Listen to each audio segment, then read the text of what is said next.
Hey guys, welcome back to Tom Devlin's Off the Clock, and I am here with my good friend Chris Unger. Chris, awesome to have you here, man. Man, my pleasure. And hey, we've known each other for several years now, a couple years. You're a Boulder City guy, but you run the tattoo shop here locally, a Ragtown Tattoo. Correct. But let's hear the story. Let's talk about your life up until Ragtown, and then how it's been, since you've been here. Kind of, my general audience doesn't necessarily know my local friends, and I Right. just wanted to kind of bring the local flavor into the Off the Clock podcast. So let's start way back at the beginning, like when you're a little a little dude, runt. and how growing up was, some of the fun times you had, some of the crazy times you had. Let's just start at the beginning, and what brought you to owning this really cool art That's space. a huge space, man. Yeah, we got a little bit of time. we do. So let's see. All right, I was born in California. I lived in LA, suburban LA. Born in 71. So like the golden ages of Los Angeles. It was really cool to be in that area at that time. That's like sure. surf. Obviously born in 71, but like 71 is like rock and roll, surfing, hot rods, choppers. Like that is a cool dude. time. It's it's easy for us, when you get to a certain age to reflect upon your past and be like, that was the good time. I imagine our dads and grandpas did the same thing about the 50s and 40s and 20s and so on. But yeah, it was really a cool time because of like who my influences were. Namely, my number one was my uncle, who was, 53. So he's like 62 or 3. 62, somewhere right there. And he was just like this. Picture, standard issue 70s, long-haired Black Sabbath, pot-smoking dude that was just did art and surfed and rode dirt bikes and I just did whatever I could to hang out with that guy as much as I possibly could. And what is your age gap between you two?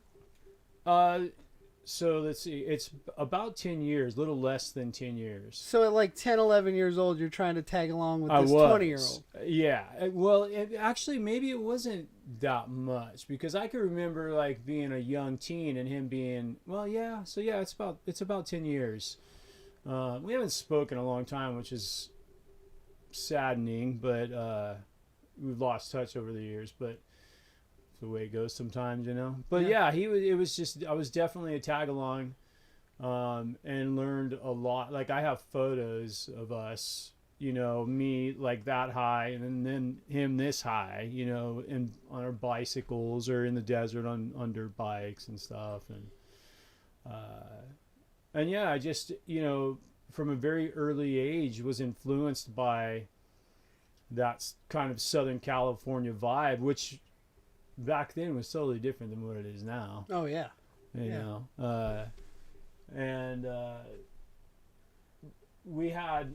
lived in suburban LA. They lived in El Monte, and me and my parents lived in Covina, which is just a couple towns over. My grandparents used to frequent the Salton Sea area, the desert. Yeah. Which, for the folks who don't know where that area is, just the closest place would be like Palm Springs, Indio area, Coachella, but past that, out in the middle of nowhere. And in the 50s, it was designed to be like a Palm Spring, like a retreat.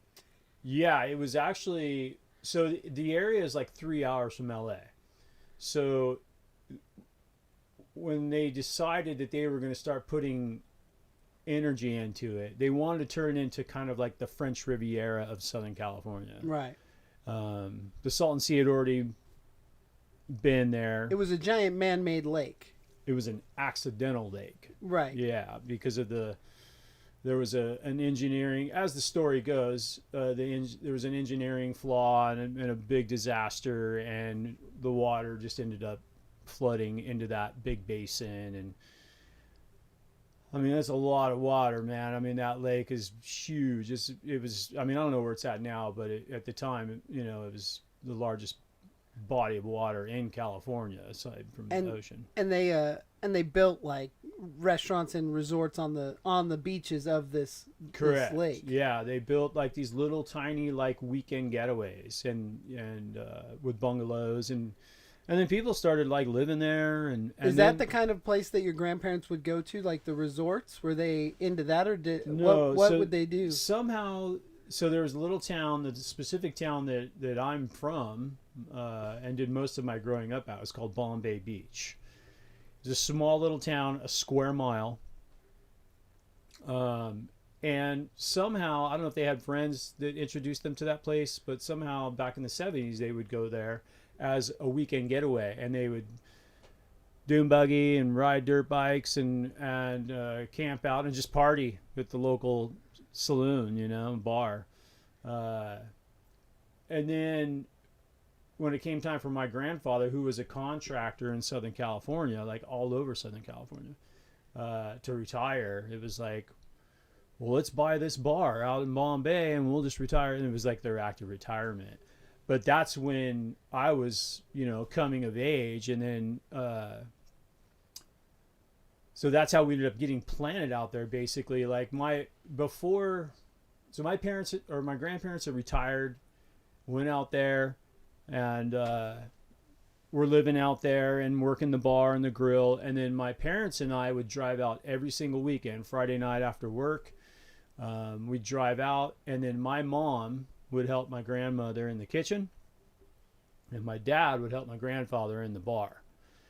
And I would just run amok in the desert. Like I quickly made some buddies out there, and yeah, I'm getting goosebumps. It was just over from there, man. I mean, it was just like it was almost like we would get there. Like I couldn't wait to get there.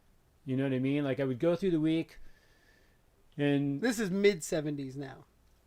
Yes. Okay. Yeah. I'm like, I mean, I have pictures of me at like 2 years old on my grandfather's lap on a dirt bike, like an old Elsinore or an Enduro of some sorts, in that place. So before I could even recollect or think, I was there. But it wasn't until I was around 11 years old when my parents divorced. Mom went with her mom and dad, my grandparents, out there and decided to live out there. My dad was becoming a police officer at the time in LA. Huh. So he stayed, obviously, for that. But me and my sister ended up being out there and staying mostly out there in the desert and living out there. So almost like, I mean, when I hear that, as a dirt bike enthusiast, as an off-road enthusiast, yeah, I think that's like Lord of the Flies. Like you could just, I mean, there's miles of trails. It was absolutely like there's no, I mean, I'm sure there's obviously places that are just as good, you know, and there's probably one better, who knows. But growing up out there, like I didn't have to ever, like, we didn't ever have to load up bikes and go somewhere. No, you just walked out my front door, threw my helmet on, and just started my bike and bailed. Yeah. And that's the way it was growing up. And we would, everyone had either a bike or an ATC. They didn't even have quads then. Right. Or a buggy of some sorts. And all of our parents and everybody would be like hanging out in the bar, getting loaded and doing their thing. And all of us kids, like we used to have, so one of my friends, his dad had an equipment company.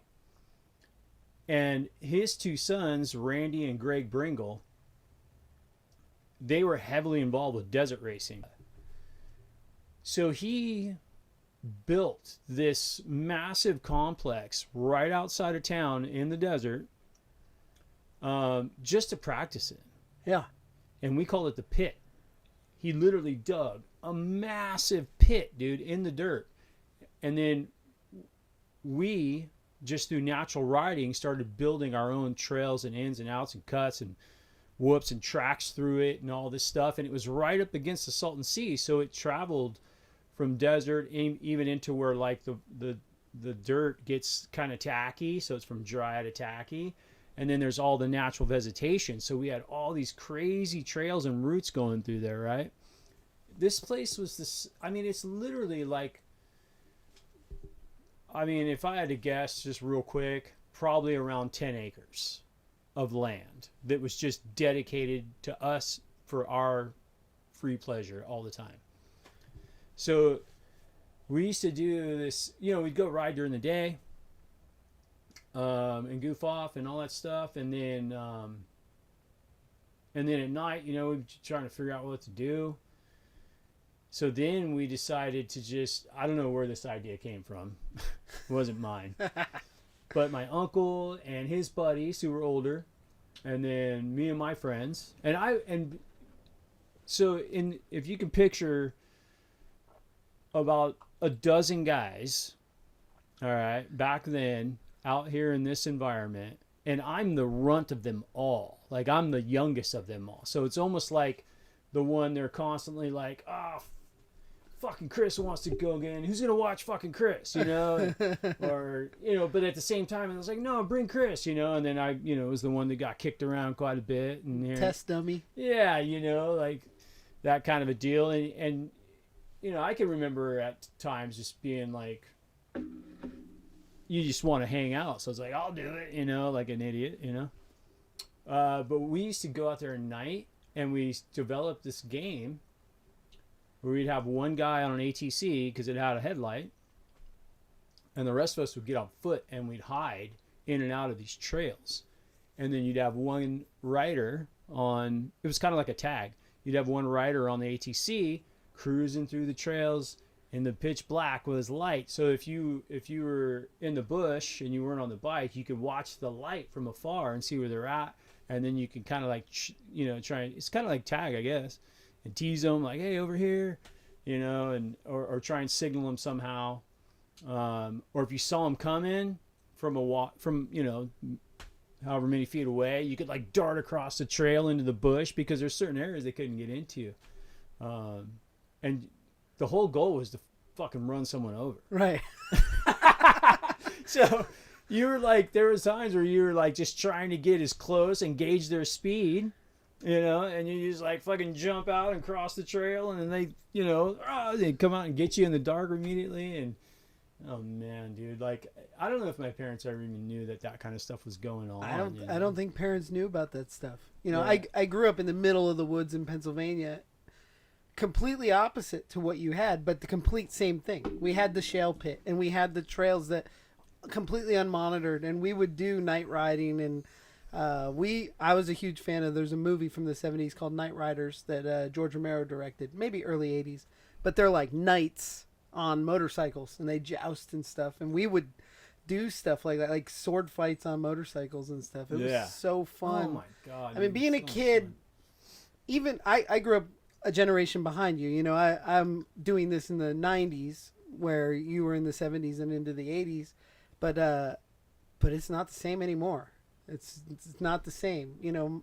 My daughter's 11, and I remember I looked at my wife and I was like, man, when I was 11, I burned down a field. I know, like, man. I can't imagine my kid doing something like that, Oh, dude, it's like my daughter, who's 12, like,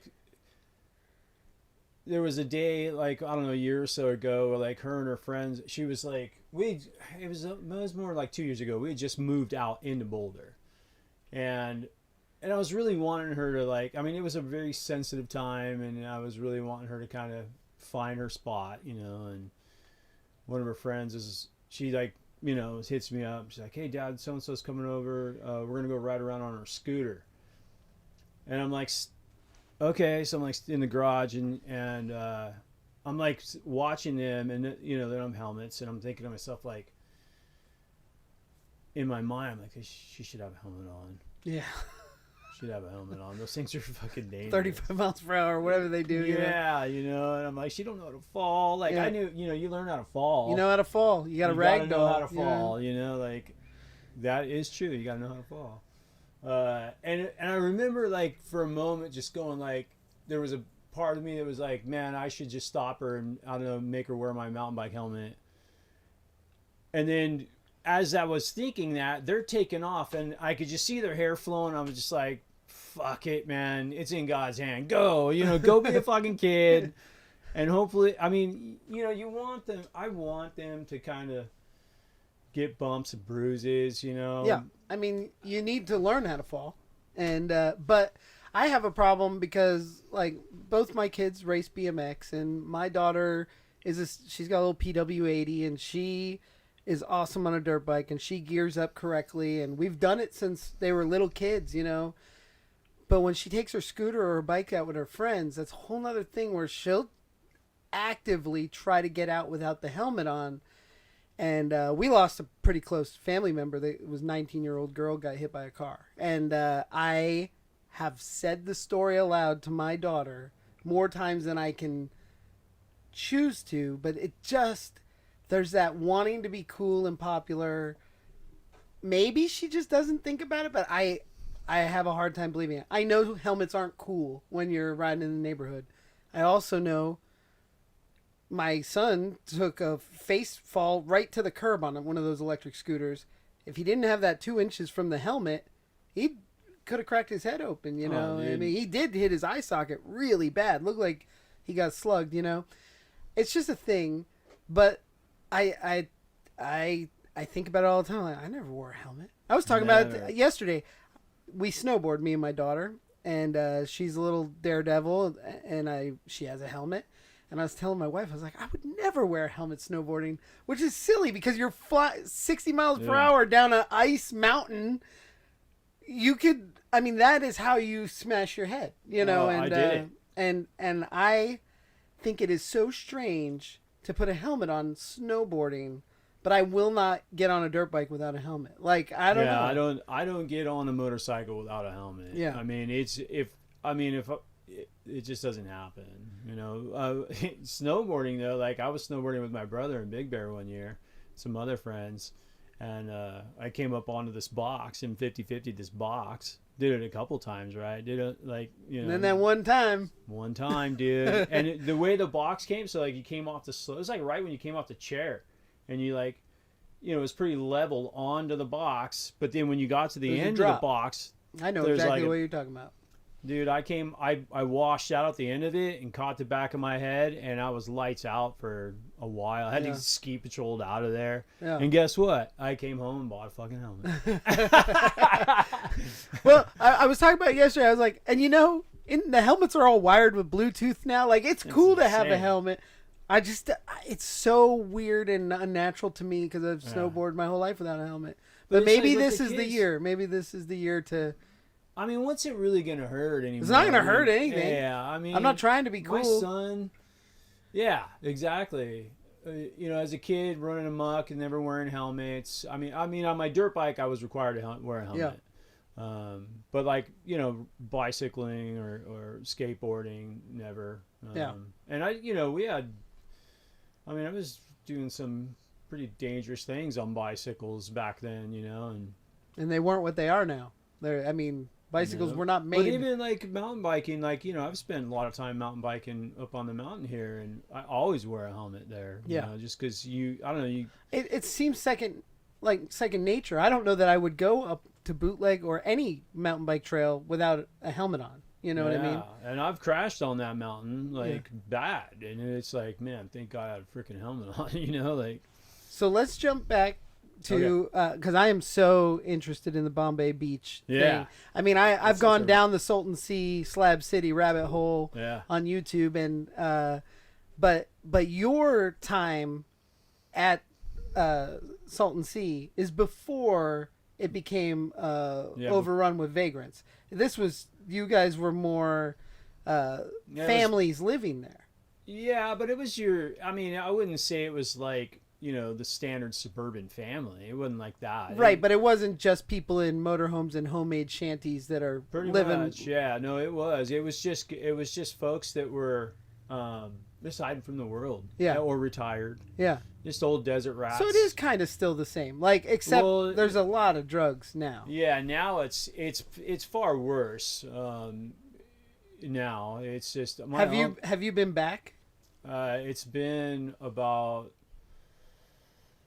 probably 4 years since I've been back. My mom sold the house finally, and she and my uncle, her brother, lived right next to each other. They both have a couple acres, and she sold her house, and I went down then to help move and just to kind of say goodbye to the place. But my uncle still lives there in that same spot. But that was the last time I went, and yeah, it's changed a lot because certainly a lot of people, like I said, just hiding from the world. Yeah, out there. It's like the last lawless town, kind of. I mean, I wouldn't. I don't even know if I'd call it lawless, because at least like there's some honor in lawlessness, like it's more like in some lawlessness, it's more like just I've just heard very terrible things about just like tweakers and just fucking terrible people. Yeah. But everything comes to an end, at some point. So. But it's cool that you got to experience those times. It was an absolute. I mean, like I tell people quite a bit. I grew up like Huck Finn, like it was just every day was a freaking adventure, and you lived right on the water. Back in the 70s, there was a massive flood. 2 blocks of like 2 streets up. It's not a real city block, but like 2 of their blocks had got flooded. The houses were literally half underwater and got destroyed. And then like they ended up building like a dike to hold it all back. And we just used to we would make these rafts out of whatever the hell we could find. And we would just like cruise through all these old homes that were half submerged in water and find old shit in the houses, or we'd get on the roofs and we'd fish, and it was just amazing, man. And then even because that lake was so big, like even when the storms would come through, like the trade winds would come, I mean it would swell up pretty good, and you could even like do some small surfing. That's awesome. There was some body surfing, so it was awesome. Like this weird kind of like. Almost like a wasteland's paradise of sorts, like where. Do you have any contact with, like through Facebook or anything, with any of the kids you grew up with, like any of the other Lost Boys? Yeah. I mean, there's a couple friends that I periodically stay in touch with through. I mean, we have each other's numbers, so, we periodically stay in touch that way. A couple of my dearest friends, absolutely. We still stay in touch. But the whole kind of crew, I've thought about it over the years, like many times. I mean, it'd be cool to do a reunion and like maybe even have like some sort of a book or a movie about like the way we grew up out there, because it really was. It sounds like a movie. It sounds like I love movies like that Kevin Costner film The War, where they build the big tree house, and I love movies like Stand By Me, and I love Stand By Me would be a good. Stand By Me with dirt bikes. Yeah. And ATCs. I mean, that's cool. That's pretty cool. It really wasn't what I mean. People that know of it now, they're like, "Holy shit, you grew up there?" Yeah. And I'm like, "Yeah, but what you know of it now and when I grew up there is totally different." Right. So. And then when did you leave? When did you leave that area? I mean, you were splitting time between LA and there. Yeah. So essentially, like, I had my own little boot camp. So like I would, when I became, a young teen and into my teens, and started partying here and there, and nothing major, but smoking pot and drinking, and I'd piss my mom off, and she'd ship me off to my dad's, because my dad was a cop, and he would do his little intimidation thing on me, and so I would kind of bounce back and forth, which was as a kid, it sucked because it was like I wanted to be out in the desert where I could just be free and run amok. But then going up to my dad's, I didn't get that kind of freedom. He was always afraid of me turning into a deplorable and didn't want that. You know what I mean? So he was very strict and stern. I mean, not he wasn't an asshole or abusive or anything like that. He was just No, he was trying to raise you right. yeah, in his vision. Yeah.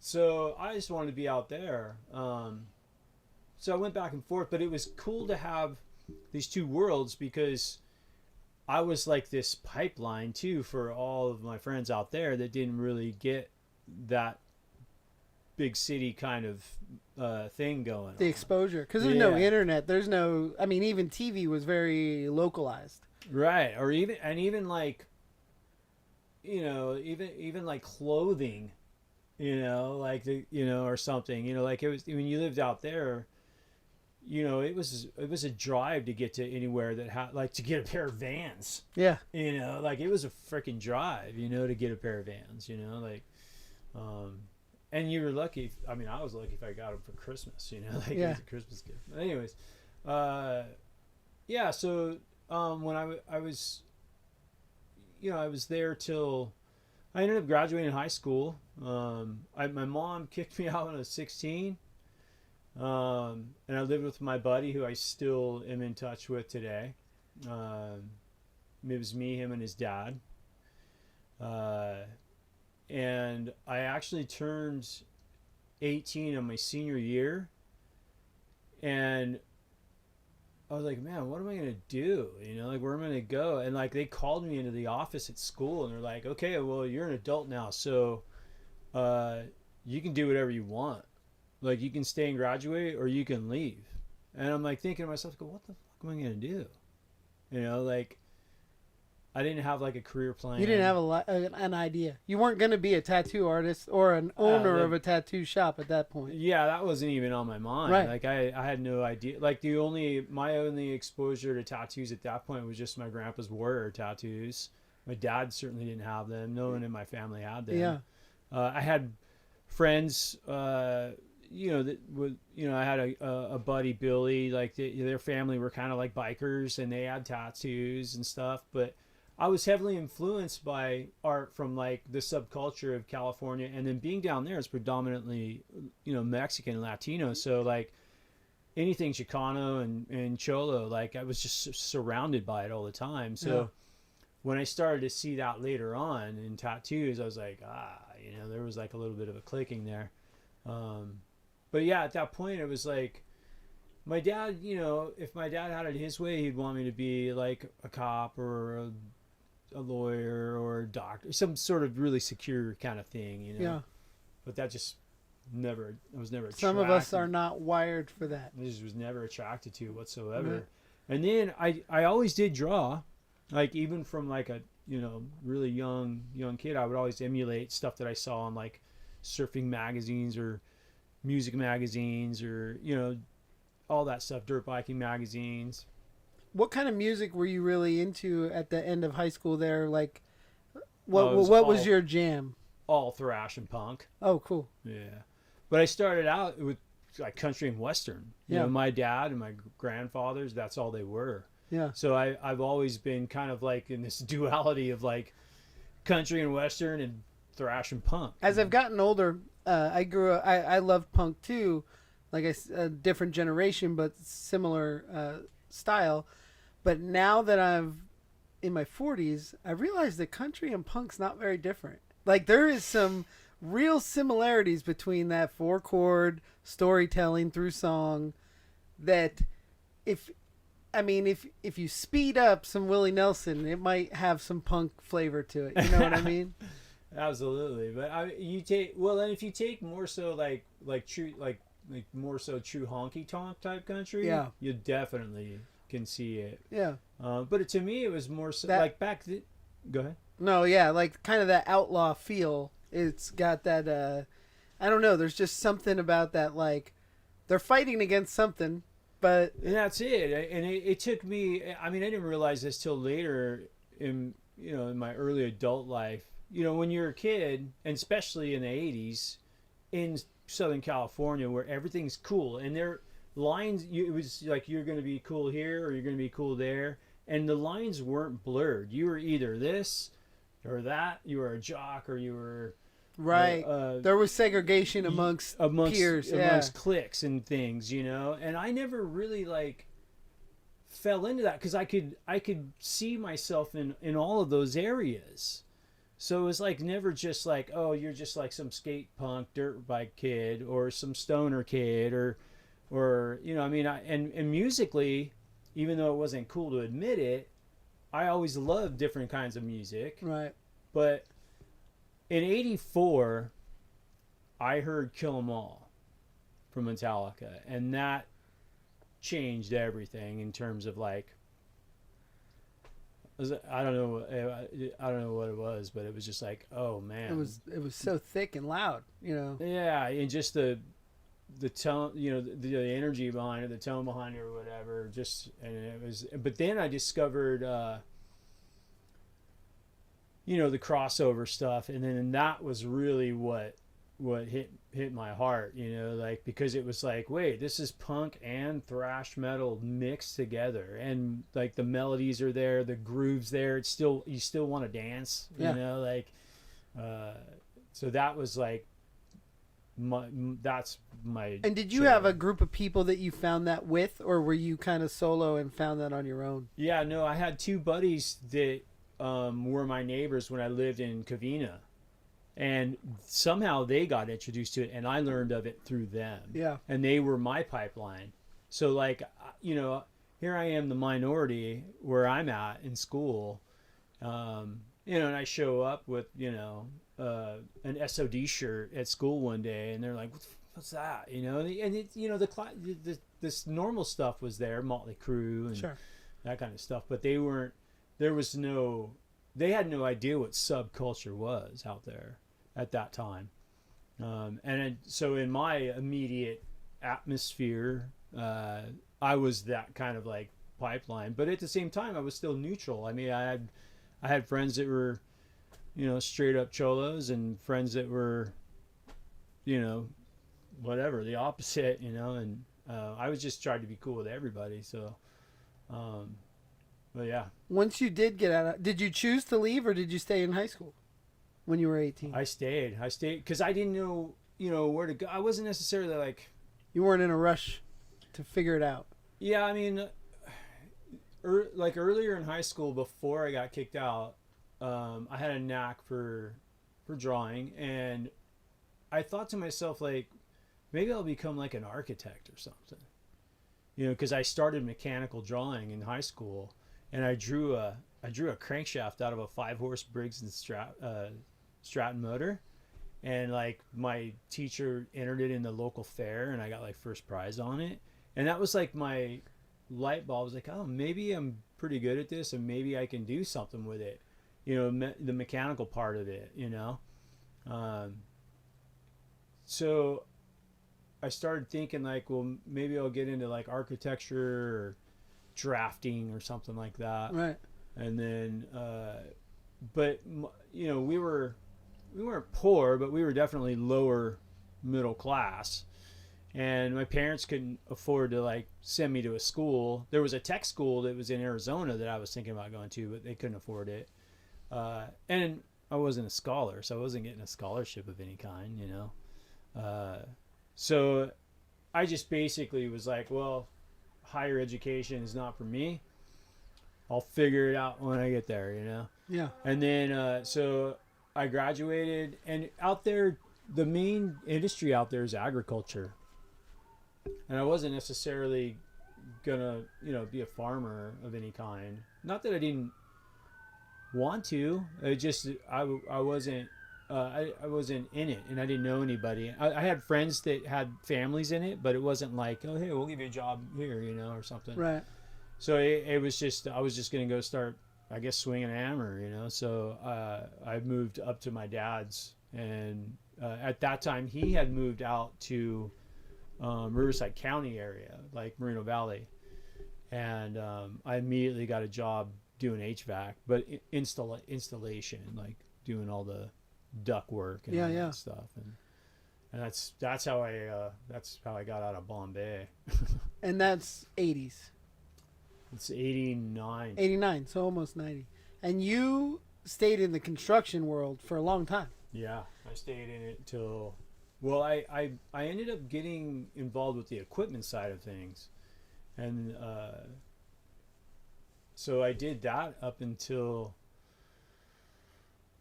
oh shoot, like mid-20s or something like that. And I worked at a steel yard for a while too. Steel engineers, like right in the middle of town next to the Spaghetti Bowl. Yeah. I worked there for a while. What brought you to Las Vegas? My ex-wife. Yeah, my high school sweetheart. She had moved up here and was going to UNLV. And we were like, first loves. And then we separated. And then she came up here. And then I went to Moreno Valley. And then after a while, we started to kind of mess around again. I would come up here, and then that's what brought me back here, or brought me up here. Brought you here because we decided to, I guess, make another go of it or whatever. Yeah, and you were working at a steel yard here in Vegas. Well, at the time, I was working in an equipment yard. Okay, that's where I had gotten a job at an equipment yard. I'd gotten out of AC at that point and got into equipment. I don't remember how I even got into that, but I did somehow. But I just liked working with equipment. Yeah. And big loaders and that's cool. Backhoes and operating all that stuff. I operated everything and it was awesome. At what point do you go from pretty life experience of working in construction, HVAC, big equipment, steel yard, you're a pretty good carpenter, like you can build most things. Yeah. At what point do you go, you know what I'm going to do with my life? I'm going to start drawing pictures on people's skin. Well, so yeah, I was like, I got to this point where like I made my way up in the equipment world relatively quick, like, and I started to see the politics immediately, like to the point where like I ended up getting recruited by Caterpillar. So I went to work at Caterpillar. And at the time, Caterpillar was introducing what most people would know as a Bobcat, a small skid steer loader. I want one so bad. Yeah, they're fun. I want a Bobcat so bad. So that's like on my bucket list. Bobcat. You can pick one up pretty cheap. Would you get it with the wheels or with the skids? Oh, I would get it with the tracks because you got to have a tank. It's like a little baby tank. Exactly. But man, I don't think you can wheelie those as easy though. Every year I ask for one for Christmas. I want a Bobcat so bad. Awesome. I got this dream to make a haunted house where I use a Bobcat to dig out the ground. So like as you're walking the haunt, you go into the ground until you have ledges of dirt with skulls, like catacombs you're in for real. Would be awesome. But you can smell it. It's different than like a fake catacomb. You're in a dirt catacomb. That's. I want to do that, and then you come back out. And that's a great idea. But I just want a Bobcat. I move stuff around a lot. I got some 1,000-pound robots. They're so handy. You can put all the attachments on them. Yeah. I mean, man, they're so versatile. Okay, I interrupted you. Caterpillar's introducing the Bobcat. Yeah, so they were introducing their version of the Bobcat. And I had a customer at the time who was a small time pool builder, and he did some small utility work, and he was in the market for one. So, long story short, I sold him one, or I made the deal to sell him the very first one in the state of Nevada, right? And here I am. I think I was like 25 or 6, and I'm putting the deal through, and then my boss at Caterpillar at the time sandbags me on the deal so that he could get like the incentive and the bragging rights of it, I guess, or something like that. And I was like, what the? You're supposed to be my boss. Like, why would you do that? And he was the type of guy, classic kind of corporate dude where he's never even wore a boot, let alone step foot on dirt. What I mean? Right. Like he was definitely the guy who just wanted to be an executive and wanted to take people golfing and that kind of a thing. And when I learned he did that, I was like, fuck this guy. And I took like my phones and radios and my credit cards, and I walked into his office and threw them on the fucking desk and was like, screw you, man. Like, I ain't working for you. And I walked out. I quit that job. And in hindsight, I'm like, man, I don't know if that was such a smooth move. You know, it was a good career, dude. Man, I was making so much, like, for 26 years old, the money I was making and the benefits and all that crap. Yeah. But anyways, I was proud of myself. I mean, I look back and I'm still like proud that I didn't take that kind of shit from. And that's kind of the person you are today. You really have these are my ideals, and that take it or leave it, man. You know. I mean, it's all. I mean, I'm certainly not special, but I mean, a man's got to have some convictions, you know, some principles. Yeah. You know, and I try to. But it's awesome to see somebody who practices what they preach. Like your principles.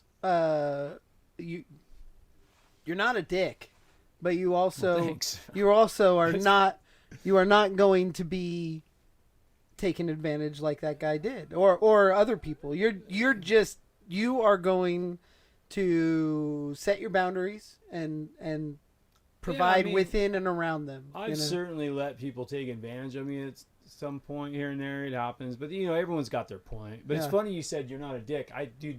I say this to my daughters like all the time when they're leaving. It's like the last thing I say when they're leaving. They're walking around the house. I'm like, don't be a dick. They're fun. They like it. But I would certainly say that you are not a dick. But I also, you are, I don't know how to explain it, because it's not like you're opinionated in a way that it's annoying. You have a set of guidelines and moral structure, moral compass. Moral compass, and you don't just say it and then like bend from it. You're pretty sturdy in like, hey, this isn't going how it's supposed to. I'm gonna go over here now. Well, you know? I try. I mean, I try to stay on that path of what's right. Right. You know, I mean, I'm not perfect. I fail all the time, and I certainly make all the mistakes. You know, but. I think we all do. That's the nature of things, you know. I mean, so from handing in your keys in there, is that when you decided to be a tattoo artist? No, but I regrouped. So I went to work for a small mom pop that I hadn't worked with before and knew them, and that was the period. There was a short period there where I was like, what am I doing, man? You know, like I was managing his crew for him and all this stuff. And I was, you know, like, I started to think to myself, like, what have I done the majority of my life that I could do for a living that I never really had to ask to be do that I just loved to do? And there were three things, fishing, riding dirt bikes, and art of some sorts. I didn't see how I could make a living at fishing at the time. And I was too old to become like a professional motocross racer. So it just serendipitously happened at that time that I was getting a tattoo finished by a guy who a tattooer here locally in Vegas that I was getting work done from. And we had lost touch. And the shop that we started at, he was at Ray's Desert Ink, which is an old Vegas tattoo shop up on Charleston. And he started this tattoo, and then in between the sessions, I don't know what happened. I don't know if he had a falling out or he just decided he wanted to bail or what, but he left. I feel like that's the story of it. Every fucking tattooer, I know. It is. They're so flighty. There's a reason that I locked into you, because you own the shop and you can't quit. Well, I mean, I don't know. I apply work ethic to it, so I try not to be a flaky. But I ended up getting a hold of him, and he came to my house to finish his tattoo. And he was like, while he was doing it in my kitchen, he was like, I'm opening my own shop. And out of nowhere, I was like, well, do you need an apprentice? And it just came out. It just, I don't even know where it came from. I honestly don't know where it came. I never even really had contemplated ever becoming a tattooer. And This is an interesting thing that since I've met you, and I don't know if this is a Las Vegas thing or if this is a generational thing. I mean, I've been getting tattoos since 99 ish, 1999, but I've never heard people call it a tattooer. I've always said tattoo artist, and you always say tattooer or tattooist or something. Is that a term or is that a preference? Where does that come from? I think it's definitely generational. Because nowadays They're all tattoo artists. they're tattoo artists or they're tattooist. Yeah. And then they just, I think it's just generational. It's a generational yeah, thing. and they just different terminology. Like it's like, like I don't say tats. Right. And I don't say, the guys that I learn from and are inspired by, like the older guys. I mean, there's new people out there that I'm heavily influenced by and inspired by, but the older ones that like were in my learning, like the core of my learning stages. That's how they spoke. They said tattooer, and that's the mentality that they had.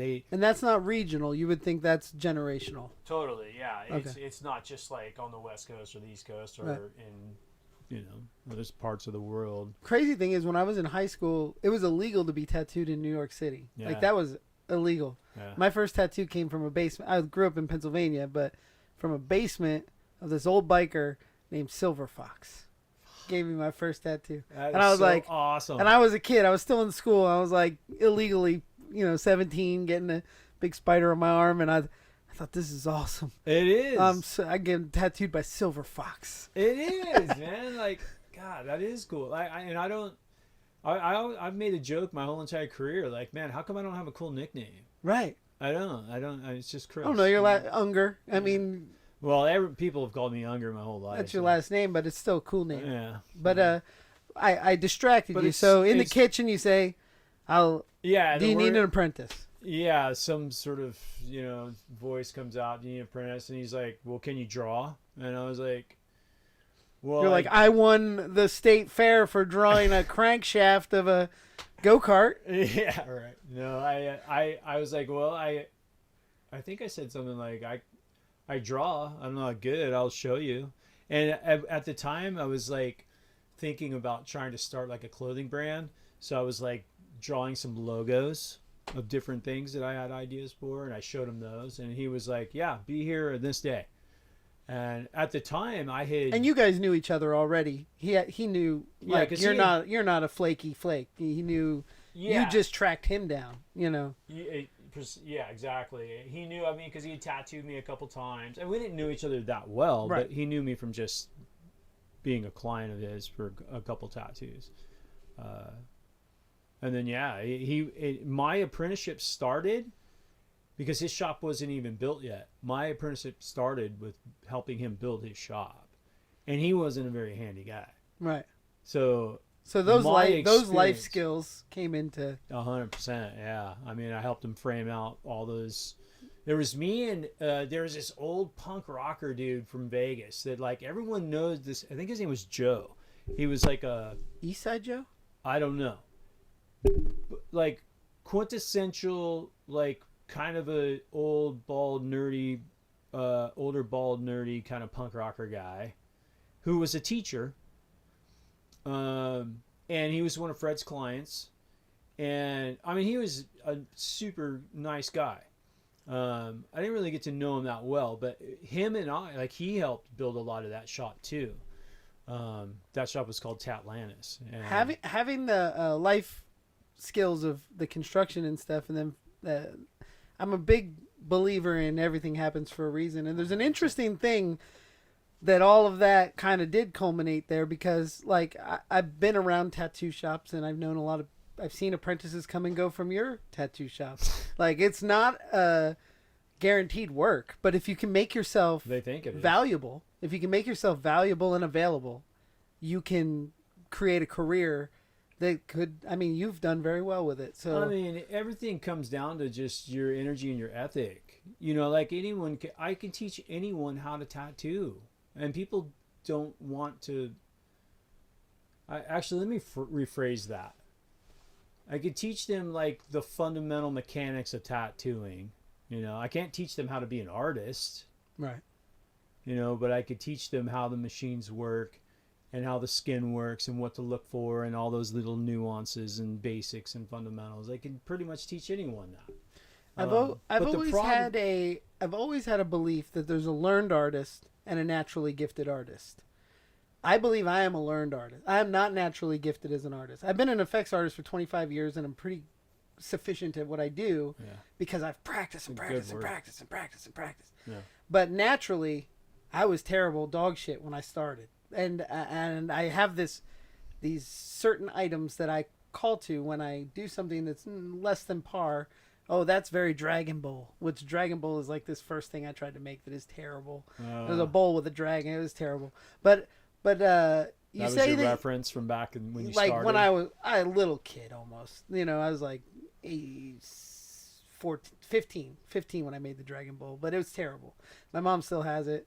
Maybe it was that would be cool if she did. But the thing is you say you can teach the fundamentals. Do you believe that you need to be artistically sound when you start an apprenticeship as a tattoo artist, or do you think that through the repetition and practice you can become artistically sound once you have those fundamentals? Well, this is a tricky question because nowadays a lot of people will come in because they feel like they have some sort of artistic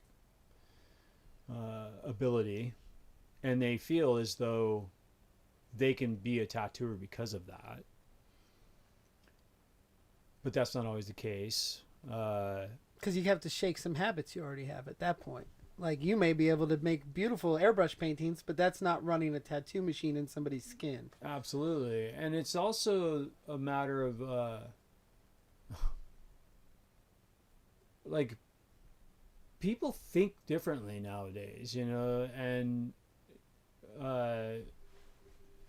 there's just a difference in like the thought process of like what you're doing and the mechanics of it, the sense of it all. And you know, you see kids nowadays that like are doing absolutely incredible tattoo, like imagery is out of control, and they're using a lot of, you know, technological assistance to do it, but their technique in the tattoo is really, really, really, really good. And I think a lot of that comes from the sophistication of tattoo machines as well. But the thing that I have an issue with is there's no work ethic, and there's no common sense, and there's no like applying. Like I gave and still do so much of myself to this craft, you know, and I don't necessarily, people trip out when I say this. I don't consider myself an artist any more or less than someone working at Dairy Queen over here. They just haven't, for some whatever reason, not chose to express whatever that desire is, Right. Or followed it, as to where like guys like you and I yearned for the something said we sparked, had to. something sparked in us. You know, with you it was, you know, special effects. With me it was, you know, tattooing, and it was like boom, you know, like it was like there was nothing else. Like there's hyper focus. My wife one time said to me, because I was talking to a class about this, like whether you're naturally gifted or trained artist, and my wife corrected me when I was telling her about this, that I was talking about this to the class, and she said the only thing that creates an artist is an undying desire to create. If you cannot wake up and not, I mean, the thing is like there's a lot of people that might say your art is crap, but they're wrong. It's subjective. You can't, you know, if you have that desire to make something every day, to do something better, and to, I do, like, whether it's monsters, sculptures, creating films, directing movies, painting pictures, working on motorcycles, I need to make things physical, so totally. so other people can enjoy them. Like I love nothing more than putting together some ridiculous chopper so people can look at it and I can be like, yep, I did that. Yeah. You know. So there's a thing like that desire, that need, and it hit me hard with the monster makeup, mostly because I was like trying to prove myself. I left high school very young and moved to LA very young. Everybody thought I was going to fail, and I just had to show them I wasn't going to fail. So I had to be good. I had to get better. And yeah, I that was a always different need to driver be you had better. And I didn't fail, and it's like, yoo-hoo, I made it. But now, but I still, every bucket list thing I checked off. It's like I need to make something new, and I need to do this, and I need to do that. And but it's always been this desire. I got voices in my head that are like, you gotta make a tiki for the backyard now. Yeah. You know, and there's just things. Oh yeah, absolutely. But when you were apprenticing with Fred, do you find that like I talk about this with pro wrestlers a lot. I love wrestling and I love hearing pro wrestlers stories, but it's always, well, back in the day when I was learning, they'd break your ribs, or back in the day they'd run you till you puke. And I was in a wrestling school one time in a situation at the Snake Pit where Jake the Snake Roberts, D'Lo Brown, and Sim Bodie are my instructors, and they're telling us all about, and I'm like, make us puke, damn it. Like, do it. Let's go. Like, those are the back in the day stories. Let's do it now. I want to experience that. I want my ribs broken. And I did have those experiences. I puked in the ring, and I sprained my ankle real bad, and got cold laser on Jake the Snake's couch. It was amazing. Oh, but at the end of the day, like when you were apprenticing, did they make it hard on you? Was it miserable? Was it no? What was your apprenticeship like compared to what you would put on somebody today?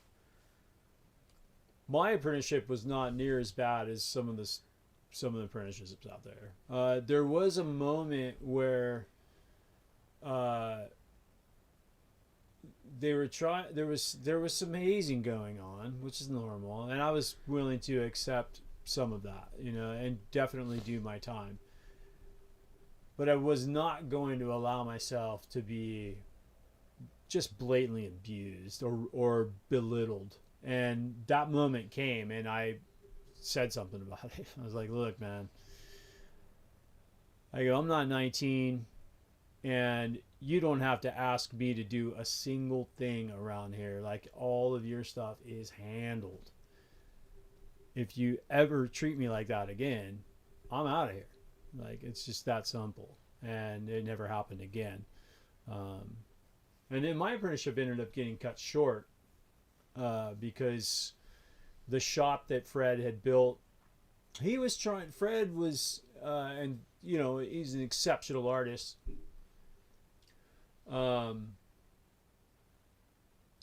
Was at that time taking tattooing from like the street shop kind of thing into the more sophisticated type art studio. And so he opened up Tatlantis off the beaten path in a tilt up in office buildings, you know, like really nice. And it didn't pull through. Just there wasn't enough exposure, I think. So like my apprenticeship ended up getting kind of cut short because of that. And I ended up opening my own shop with another artist that was there. Is it? I think you told me at one point, like that shop was. You came in and they were closing the shop or something. You're like, well, no, let's open our own. Luke and I came in and the power was off, and you know I wasn't, you know, tattooing, but like Luke looked at me and he's like, how am I supposed to tattoo with no power? Because back then we didn't have pens and battery powered machines. Everything was, you know, coil and electric. Yeah. So we immediately made a decision right there, you know, to like go open a shop. And he was like, because Luke said to me, he's like, you want to go open a shop? And I'm thinking to myself, like, I got no fucking money. I was working graves at a strip club. I had no money. I'm trying to raise, like, you know, my kids. My girl at the time, the kid's mom was in all the bad ways. I mean, it was a heavy. So heavy you time. you were definitely at a fork in the road right there. Oh man, yeah, big time heavy. It was way heavy, and so there's part of you to go back to the comparatively like what it is to give to this craft. Like, I mean, it doesn't matter if you're tattooing or making special effects or a vacuum repairman, like you're gonna succeed if you put the energy into it. And I wasn't gonna let anything waver me from doing that. Like, it was at that point I was already invested. You had decided, I'm going to be a tattooer. This is what's happening. I'm not just feeling my way out. This is what I'm going to do. Yeah, like once that opportunity, that door opened, I was like, this is it. This is my chance to do art for a living and create my own path, like in what and how I earn a living. So there was nothing, there was nothing that was going to change that. And it was just, I mean, for that same focus lasted for over a decade. But you went from being an apprentice to being a shop owner. Yeah, and were you immediately tattooing when you opened that shop, or were you like managing and he was tattooing? How'd that work? Well, I had started tattooing right before the shop closed. I had done a few small tattoos, and when Luke and I decided to open Pokers, he made it clear, because I said to him, I was like I'm not even done my apprenticeship, and why would you want to open a shop with me? He's like, you're gonna be fine. You're good. Just don't do anything out of bounds. I go, will you continue my apprenticeship? And he's like, well, no, I'm not gonna apprentice you. And I go, well, not officially, but you're gonna apprentice me, because I didn't want to just go start hacking up people. You didn't want to be in charge of doing like Celtic knot tribals all the way up somebody's arm, or no, I didn't. I mean, this is mid '90s, like Dusk Till Dawn. I'm getting a tribal from my pinky all the way up to my neck. This is like this is actually like late '90s. Okay, late '90s. Yeah, so it was. I just did that. We both came up with. We literally left the shop. We left Tatlantis that day. I knew that area because I had worked in that area. It was all industrial. And I said, I know some spots. Let's go look around. First corner we pulled up to was Valley View and Russell. There was a little spot there with a for rent sign. Pulled right up, called him. The owner of that building was next door in the office. He came out. We did a handshake deal right there and signed the lease. That's incredible. I borrowed $3,000 from a friend of mine, and Luke had $3,000, and we started that shop for $6,000. And I just built everything. Like, Luke handled all of the, the clerical, administrative, licensing, all of that stuff, and I just did all the construction with some buddies and a couple clients. And we opened up, and at the same time I was still working at the club to supplement, so I did that for months and months, but that's how it started. That's how I got into tattooing. And how long was Pokers open for? 12 years. 12 years on Valley View and Russell. No, I closed. So that I was on Valley View and Russell for 10 of it, and then it got a little too big and heavy and a financial burden. So, and I was in deep trouble financially with it. And so I last minute found a spot on Valley View and Sahara, like epic fucking location. And I was like, this is it, dude. In the last hour, they saved this thing after a decade of just grinding, like grinding and grinding. And then I moved it up there, and then it for the first time in a decade, it finally started to pay for itself. I could kind of like breathe for a second, because it was just, man, it was heavy. There's an interesting thing too, because a lot of career artists go to work for business people. Both you and myself, decided no, we must work for ourselves, and so you're juggling that. I had a shop on Valley Boulevard in Alhambra, right on the 710, and I remember doing 2-3 movies a month just to keep the rent paid in LA. It's so expensive, and we got bills and this and that. They'd shut our power off like every other week. Yeah. The stress of the business, but then also having to be the on artist that's being creative enough to make money to pay for this business. That's a difficult juggle. The artist that is the business guy. Yeah, and then it's like, and then also like trying to progress in Yeah. a responsible way, because I knew like I knew that I wasn't gonna like even like in the beginning of my apprenticeship I made a note to myself like if I wasn't gonna be good at it I wasn't gonna do it like Right. because it's not like I'm flipping burgers. If I screw up a burger, oh well, like, but like, These are I don't want permanent. to like maim someone for their life, like, Yeah. so And the reputation. I mean, this is a small small, big big town, city. yeah. Yeah, and so that reputation will scatter too. Yeah, totally, especially in the tattoo world. Yeah. I mean, So you stayed there for 2 more years. yeah, just under actually. Yeah, so it was just under 12 years. And then at what point did you come up to Boulder City? What brought you to Boulder City? That was a total fluke, complete and utter fluke. I was so burnt out from pokers. I was working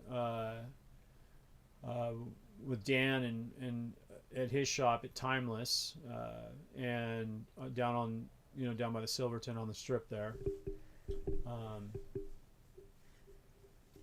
I was visiting friends of mine out here, and I was driving out of town one day and saw a for rent sign, and I just was curious as to like how much rent was. So I like called it, and she was like, "Oh, it's this much." And I was like, "Oh, it's okay, it's about the same as Vegas." All right, well, thank you. And she's like, "Well, wait a minute, what do you do?" And I'm like, I told her, "Excuse me, I do tattoos." And she's like, "I don't know if there's a tattoo shop or parlor in town." And I was like, "Well, it doesn't matter. I was just curious about real estate." And she's like, "Okay." So like a few weeks later, a month later, she called me and she was like, "Hey, I have this other space available. It's a little bit smaller. It's the same price, but it's cheaper because it's a little smaller." And she's like, "Would you be interested in trying to open up out here?" And I said, "No." I go, honestly, like I'm not interested in operating my own business anymore, at least not right now, because I was still just so toasted from like pokers, and then at that point it had been, I don't know, like a year and a half or so, a year, something like that. She's like, "Okay, well, if you change your mind, give me a call." I'm like, "Okay." So then like a month later, she called me again. And she's like, "I know you weren't." She's like, "I'm the universe, and I'm trying to tell you you're supposed to do something great." Totally. And she was like, "I have this small space. It's really cheap. And I'm wondering if you'll reconsider." And I'm like thinking to myself, like, maybe I should start listening to this. I go, "Well, I'll come take a look at it." So I came and looked, and it was that small space upstairs. And I was sharing, it was an old 2-bedroom apartment that was converted into a commercial space. And there was a lady who was an esthetician that was already occupying that space. And then they had the other room that was available, and she wanted to rent that out. I guess maybe to help her with, the entire thing or whatever, the nut of it all. And I'm like looking at it, and I'm like, there's no space for like, I mean, it's literally a small room, like a 10 by 10 room. And then there's the kitchenette in the bathroom, and that's it. And I'm thinking to myself, like, immediately, like, how am I going to sterilize and scrub and clean equipment, like, but then at that time, like, everything was going disposable. So I thought, like, okay, well, maybe I'll just go disposable. So I took some pictures. I sent them to the inspector at the health department. And I said, "Hey, will this work?" He said, "Yeah." And he said you make a few little adjustments here and there. I didn't have to build anything. I didn't have to plumb. I didn't have to build any wall. I didn't need any construction whatsoever. And at that time, my things in my personal life, like that had been mounting up, and became extremely tumultuous, like had started to dissolve. And it was finally like this time where I could just like kind of just like start breathing again. And I had take all that into consideration, like, okay, maybe it's good, maybe this is where I need to recalibrate. So then I kind of did some asking around, like I just inquired at this, with the zoning and whatnot, and made sure like all my ducks were in a row, having the experience I'd already had, dealing with, those bureaucrats in Vegas, and everything fell into line, and I could literally like scrape together the rent out of the couch. It was that cheap, and it was just me. I didn't have to manage any artists. I didn't have to do anything, so.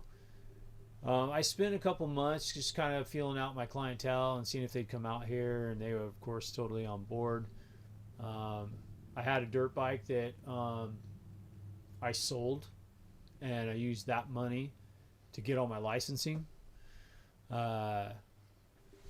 So I started it. Everything went through, and then I went out and bought a new dirt bike. And Ragtown Tattoo, and that's what you're still running. That was in. A couple locations later, but all in Boulder City, and Ragtown being the name for Boulder City back in the day. Yeah, so we're still going. That was in 2016. So we're coming up on 9 years. This spring will be 9 years. When it came to, it was like, okay, this is happening. I'm like, they're like, well, are you going to do pokers again? And I'm like, no, I mean, this is something different. Pokers is, closed and in the past, it's in the history books, so to speak. So I started researching. My son and I, my oldest boy, were just lounging around one day, and started researching Boulder City history. And he was the one that actually discovered Ragtown. And I was like, man, that sounds cool. What is that? And then I did some reading on it, and I was like, dude, that's it, Ragtown Tattoo. Because before that, I was just going to call it Acme Tattoos. Oh, okay. That's awesome. That's literally what I was going to call it. I was like, I had the logo drawn up and everything. But like Ragtown fit, because I always liked... Ragtown also kind of sounds tough. Like it's got that little edge to it. It feels like, I don't know, it's Ragtown. There's something very cool about Boulder City, because Boulder City, very nice area. There's a lot of retired people here. There's also families. But there's something still Wild West in Boulder City. Yeah, it's got that. It's still got a seediness to it. Yeah, I mean, just kind of a cool. I don't know if that's the right word. I don't know if it's seedy. It's more that's not the right word. Raw. It's a little bit.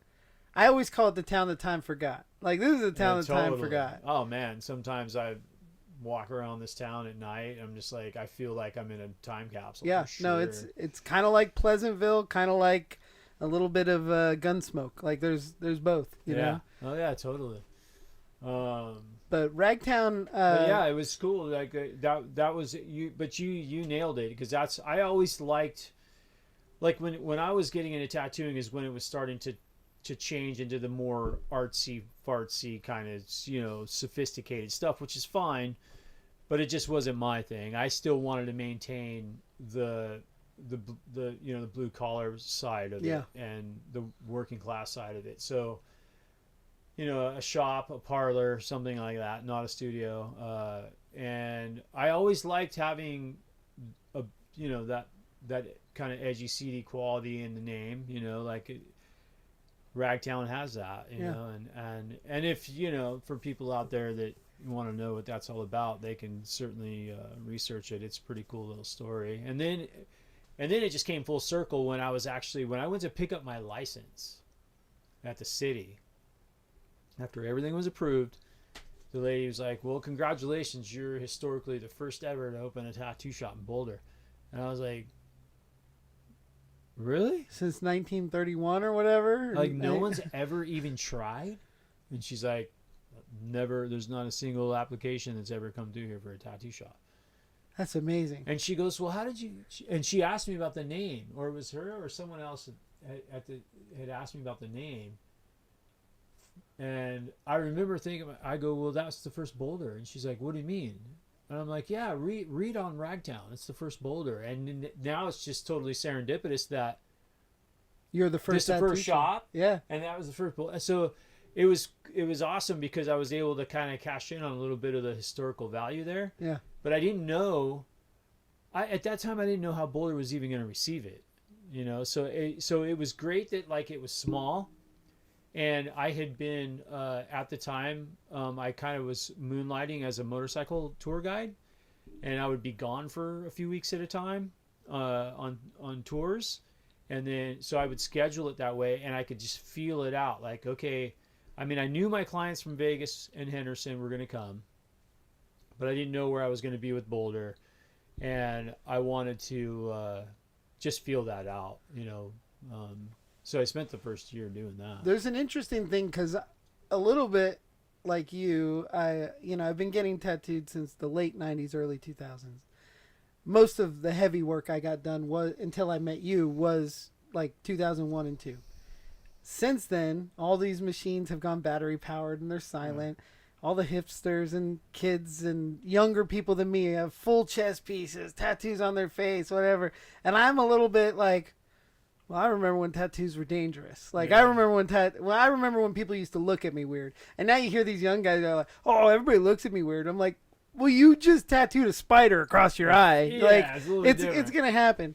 But, and I am a little bit, I have that, like, punk rock blood in me, like, oh, you're stealing my thunder. But the city, I go to, a lot of people for years would say that my generation doesn't really have a look. Like, we don't have a look, but now when I go pick the kids up from school and all these moms are just covered with tattoos, I'm like, we have a look. It's called the colored children. Like, we are tattooed everywhere. It's more rare when you're not.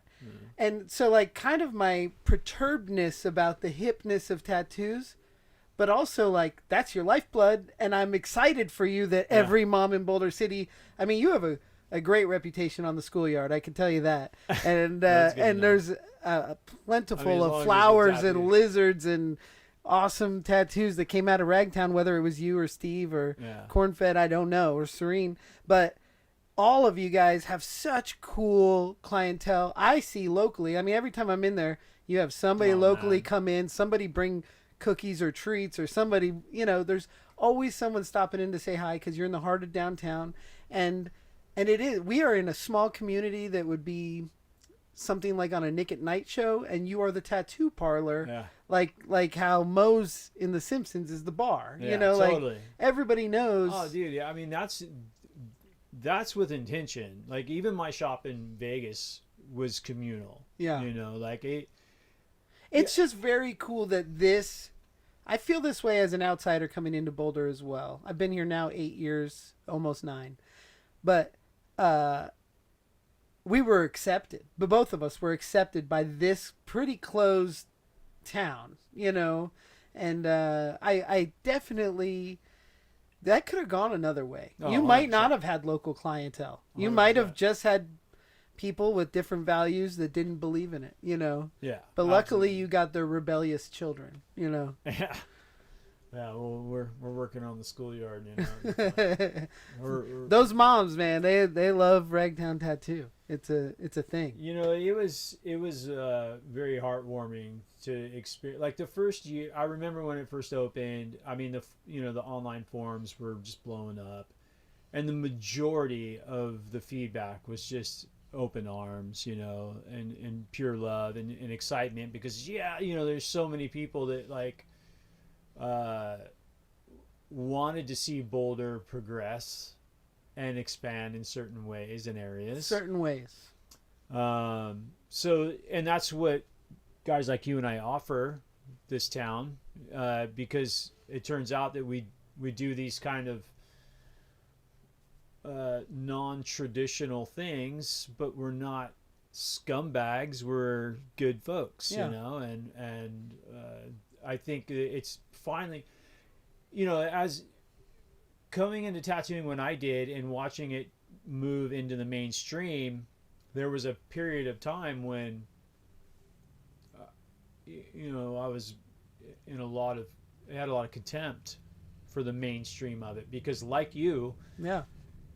you know, tattooing for me was pure subculture, you know, and it was like Now it's now culture. it's mainstream. Now you it's know? culture. And now it is culture, yeah, Yeah. for sure. And so, like, you know, when I see someone who's not tattooed, I'm like, you're the punk rocker nowadays, you know, like, but yeah, you know, I've learned to understand that, like, wait a minute, you know, like, it's just wonderful that everyone can find a way to kind of, you know, show that side of themselves, and for whatever reason they're doing it, that's their thing, you know. Like I, you know, try not to get any, you know, too attached to that anymore. There's a very cool thing where, well, like in the mid 2000s, early 2010s, when all the TV shows were on and everything, everybody was like, "Oh, I get this from my mom," or "I got this from my Aunt Betty," and that always bugged me because I'm like, "No, you gotta put that there for you first. Like, Yeah. let's do that for us, and then let other people enjoy it." That's my version, and I understand now to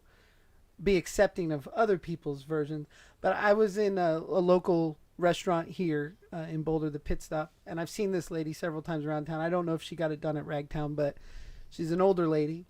She's bald, and she, I think, bald like from alopecia or a sickness or something. But she has like beautiful flowers and stuff tattooed all over her head, Yeah, I and don't recall doing that, no. and she's older, like 69, maybe 70. No, I mean, she's an older lady, like a grandmother, and I wonder if she got that like back in the day. I don't think so. I think this is a beautification thing because of her illness. her illness Okay. or alopecia, whatever it might be.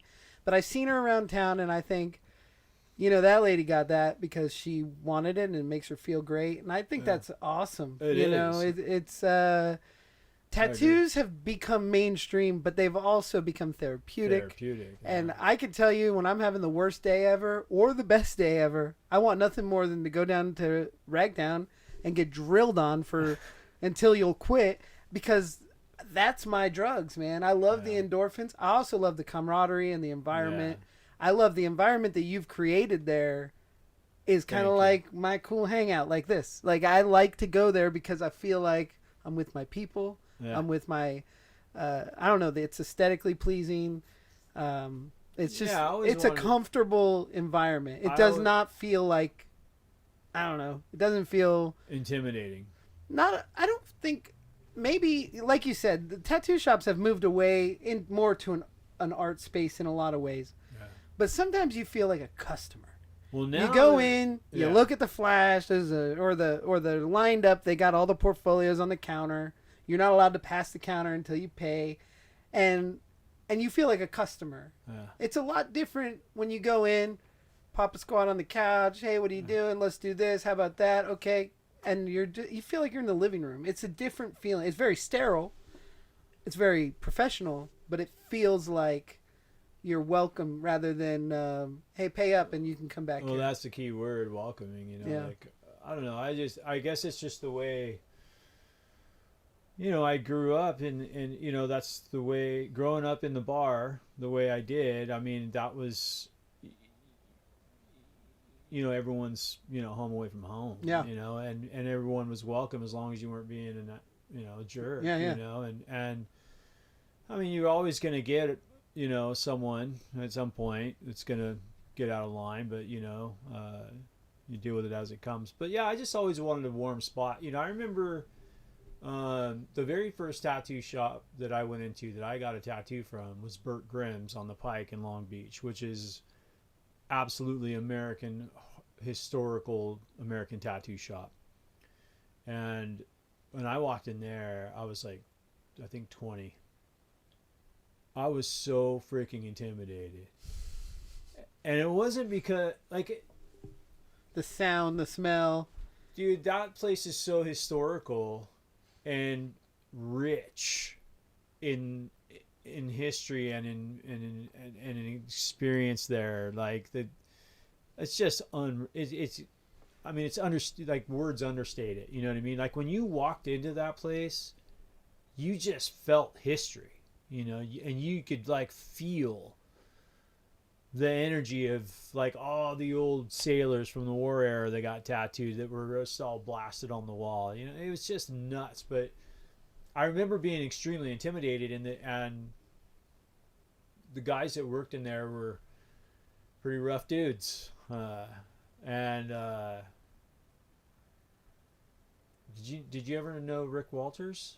No. Rick Walters, number one, he ended up running that shop.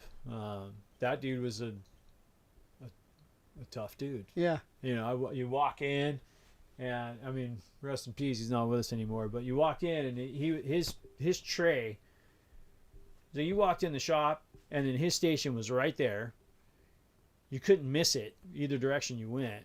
And he's sitting there working on this dude, and he's got his setup, and then right next to his setup, he had this like old, like 35 caliber revolver, Just sitting there on right next to his tray, like right next to his stuff. And I'm like looking around, I'm like, oh man, you know, I'm doing it, you know, like this is it. But I just remember saying to myself at some point in time, like, you know, when I have a shop, I want to maintain that kind of like, you know, that a warm, welcoming feel, but it's still got to be a tattoo shop. Yeah. You know, like it's not like nowadays, this might piss some folks off, but you know, get over it. Tattooing is like, they're like Starbucks. Yeah. They're fucking lifeless. Yeah. You know, I mean, and that's generally what I'm saying. Like, if there's character to your shop, there's some great pinstriping and artwork on the walls, but they're not covered with flash saying "buy me." You have to buy me. Your shop feels like, come on in with an idea. If I don't like it, maybe leave. You know, pretty much. But at the same time, I just think that I don't know, man. It's perfect for Boulder City too, because that's how I feel about this whole town. Like, yeah, hey, come on over and enjoy our area, and if you're gonna be an asshole, get out. You know, because that's Boulder. You know, and that's totally. And that's how I feel about Ragtown. I jumped over this because I've had a question that I had planned on asking, and we went right past it. But in the era that you were around, you know, Los Angeles, Long Beach, did you ever go to the Cuckoo's Nest? It's a legendary punk club.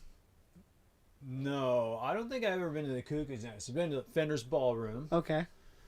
Seen, man, yeah, I have a couple experiences there.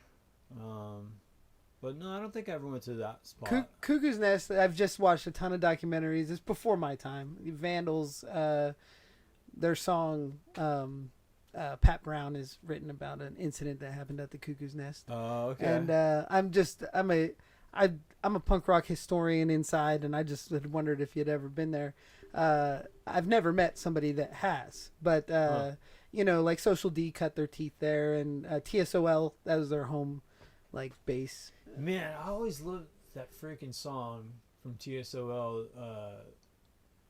It's like, I think it's a song about necrophilia. Like, I mean, I don't like necrophilia, but like I love the energy though. Their energy is just, I mean, it was awesome. Yeah. Off the chain. But it's been awesome. This has been a great conversation. Absolutely. I love hearing your story. I don't know how many hours we've talked while you're drilling on me, but I love dirt bikes. I love skateboarding. I love punk rock. I love tattoos, and I just think that we're from such different worlds, but we have such a similar work ethic. It's a work ethic thing. It's a energy thing. I mean, I don't feel like we're the same, because I think you're way more level-headed than I am. But also, man, you got a couple years experience on me, so maybe I'll get there. But I just feel like that need to succeed, and you know, also kind of following the signs when they tell you what to do. At some point, you just do it. You know. Well, I mean, you know, we may be from different parts of the world or country, but we're really still part of the same thing. You know, that you nailed it with like, you know, the ethic and the energy. Like there's something inside of us that we're following, Right. and people, and I think that that's. And it's not for social media likes. It is because we have to, we got to get it out of our system. Yeah, there's a drive there. That's the experience and the true adventure of life is to explore that. Like, because you don't know what the hell's going to happen, but you're just like, you're taking the risk and you're going for it. And for some reason, there's that spirit that's driving you to go do it, or us. And I think every human being, you talked about, you know, everyone's, you know, creating. I truly believe that every single human being on this planet was meant to create something, you know, but, you know, you either have a choice. You have the choice. You can, what do you want to create? You want to create a positive situation or a negative situation, you know, like, and I mean, there's enough assholes out there, you know, so it's like I try to stay on the positive side of things, but well, yeah, we will wrap this up, but do you have where can anybody check you out social media wise? What is this? Old Hanna-Barbera, the Devlin. That's what I wished I was when I was a kid, man. Yeah, that's so rad. Yeah. You can find me. Obviously, the physical address is 1244 Wyoming in downtown Boulder, historic downtown Boulder. If the Boulder City, Nevada. Boulder City, Nevada, not Colorado. Yeah. If the door's unlocked, the lights are on, you're welcome. Obvious. And then just the next easiest way would be Instagram. Yeah, just go like me. I try to do like a shop page, but like I, you know, fail. I just put all the energy into my own page, which is Unger Made Tattoo. There you go, and we'll put that in the links. And thanks, buddy. Man, this has been awesome. It's great to catch up. It's nice. I love you, man. It's nice to hang out off the clock and on both of our ends. Totally. You know, don't have to work and just get to chit chat about life. Well, so. I mean, it's sincerely an honor to have gotten to know you and your family, and I appreciate the invite, dude. And we'll have to start talking about the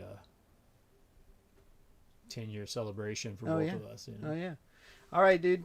Let's. And for those of you watching off the clock, made it this far. If you have any questions, put them in the comments, and I'll see you next time.